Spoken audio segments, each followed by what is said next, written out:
বিসমিল্লাহির রহমানির রহিম। দয়াময় পরম দয়ালু আল্লাহর নামে।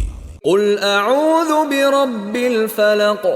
বলো, আমি শরণ লইতেছি উষার স্রষ্টার। মিন শাররি মা খালাক। তিনি যাহা সৃষ্টি করিয়াছেন তাহার অনিষ্ট হইতে। ওয়া মিন শাররি গাসিকিন ইযা ওয়াকাব। অনিষ্ট হইতে রাত্রির অন্ধকারের যখন উহা গভীর হয়। ওয়া মিন শাররিন নাফফাসাতি ফিল উকাদ। এবং অনিষ্ট হইতে সমস্ত নারীদের যাহারা গ্রন্থিতে ফুৎকার দেয়। ওয়া মিন শাররি হাসিদিন ইযা হাসাদ। এবং অনিষ্ট হইতে হিংসুকের যখন সে হিংসা করে।